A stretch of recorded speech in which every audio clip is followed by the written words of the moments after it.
MDA is an entactogen, stimulant, and somewhat psychedelic drug. People have taken it recreationally for a longer period than MDMA, a drug it resembles in many ways. The substance is generally longer lasting, more stimulating, and more psychedelic than MDMA, which has led some people to prefer it.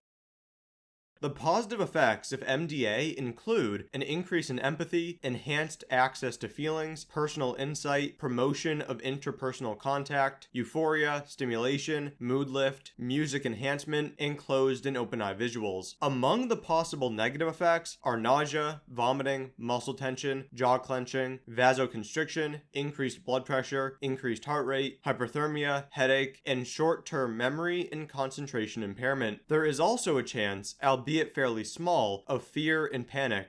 During the day after, and sometimes for a few days, it is possible to have a severely depressed mood. You can at least reduce this effect by using common doses and not redosing. Compared to MDMA, the drug is reliably more psychedelic in terms of visual and auditory effects, is more stimulating, and is a little longer lasting. It is more common for MDMA to feel genuinely calming. There is also a tendency for the entactogen effects to be somewhat lower with MDA. For some people in certain use cases, this may make MDA superior to MDMA. For example, some people report it is better in high-intensity environments, whereas MDMA is best for small groups where the interpersonal effects are most important. There's reason to believe it could be useful in psychotherapy, much like MDMA, though it may not be as ideal given the longer duration and greater stimulant effects. While psychedelic effects do show through more on MDA, it is not considered to be truly like LSD or psilocin. It can produce fairly strong closed-eye visuals in some cases, but the open-eye effects are clearly lower than the average psychedelic. For self-insight and exploration, MDA is said to enable those activities, whereas psychedelics can force you into a self-exploratory state. There have occasionally been reports of true hallucinations, i.e. talking to someone who does not exist, but this appears to be a rare effect that's more likely to appear with high doses. Orally, the drug lasts for 5 to 7 hours and begins working for most people in 20 to 60 minutes. Some of the effects may be noticeable for a couple more hours.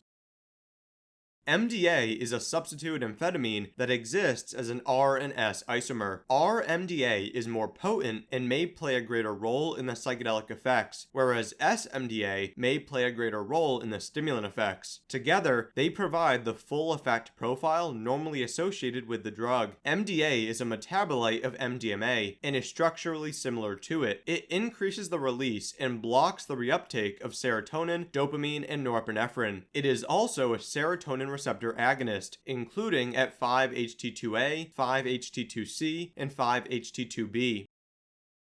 A light oral dose is 75 to 100 milligrams. A common dose is 100 to 150 milligrams, and a strong dose is over 150 milligrams.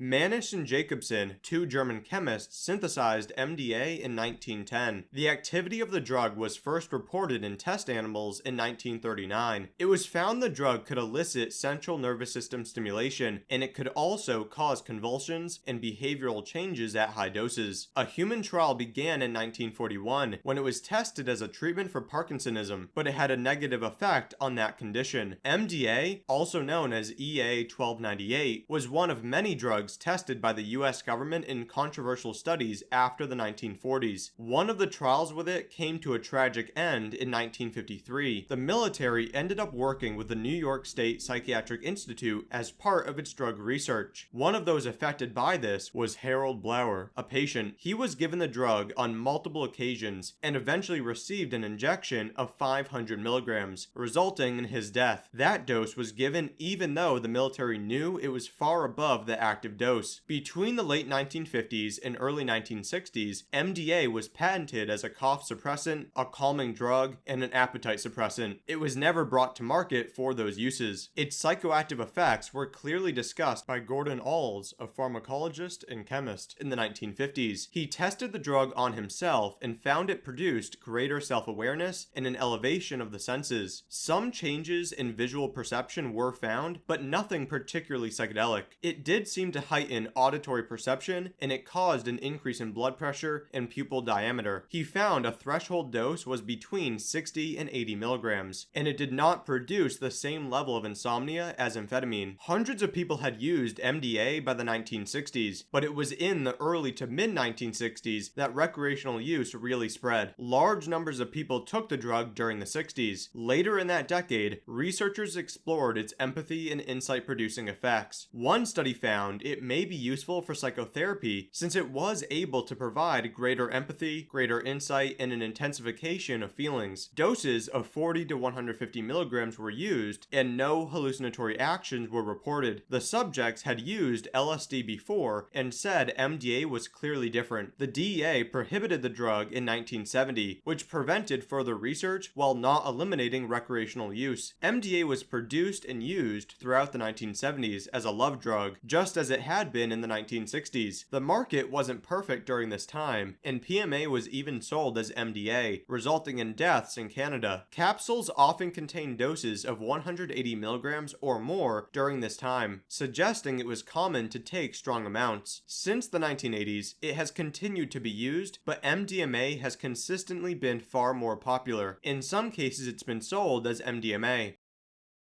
MDA is a Schedule I drug in the US, and it is usually controlled in other countries, including the UK, Canada, and Australia.